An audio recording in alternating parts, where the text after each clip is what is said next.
ċifri pubblikati mill-Uffiċċju Nazzjonali tal-Istatistika l-NSO juru li fl-2023 ġiet irreġistrata żieda ta' 16.1 miljun euro fin-nefqa kollha fuq attivitajiet ta' riċerka u żvilupp f'pajjiżna. Is-settur tal-intrapriżi kontribwixxa l-64.2% ta' din ir-riċerka u żvilupp, filwaqt li s-setturi tal-edukazzjoni għolja u tal-gvern kellhom sem ta' 34.1% u 1.7% rispettivament. Dawn l-investimenti marru li żjed fuq ir-riċerka bażika segwita minn riċerka applikata u l-iżvilupp sperimentali. Fl-2023 it-tliet setturi rrappurtaw żieda fin-nefqa fuq ir-riċerka u l-iżvilupp meta mqabblin ma' sena qabel, waqt li l-ogħla waħda 12.4 miljun euro kienet ġejja mis-settur tal-intrapriżi f'pajjiżna li wkoll jiġu mejjuna mill-entitajiet tal-gvern.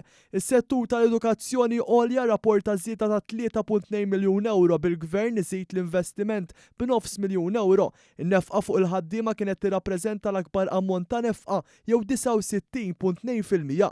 L-NSO qal ukoll kif l-allokazzjonijiet fil-baġit tal-gvern għar-riċerka u l-iżvilupp għas-sena l-oħra kienu jlaħqu il-41.6 miljun euro, żieda ta' 1.2 miljun euro meta mqabbel mal-2023. L-akbar allokazzjoni ġiet irreġistrata fl-avvanz ġenerali tal-għarfien fir-riċerka u l-iżvilupp iffinanzjati minn fondi tal-Università b'25.7 miljun euro.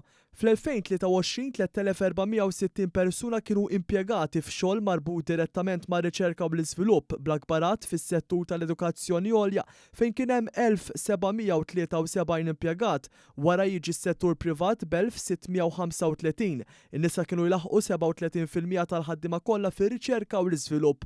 Fost l-oqsma tax-xjenza l-akbarat ta' impjiegi kien irreġistrat fl-inġinerija u t-teknoloġija b'1235 ħaddiem, segwiti mix-xjenza naturali u x-xjenzi soċjali b'849 u b'640 ħaddiem rispettivament. Il-Gvern permezz tal-Malt Enterprise għandu miftuħa skema biex tappoġġja lill-industrija fit-twettiq ta' attivitajiet ta' riċerka industrijali u żvilupp sperimentali, dan biex proġetti li jinħolqu jindirizzaw l-inċertezzi xjentifiċi jew teknoloġiċi bl-għarfien miksub mir-riċerka jwassal għall-iżvilupp ta' prodotti u soluzzjonijiet innovattivi.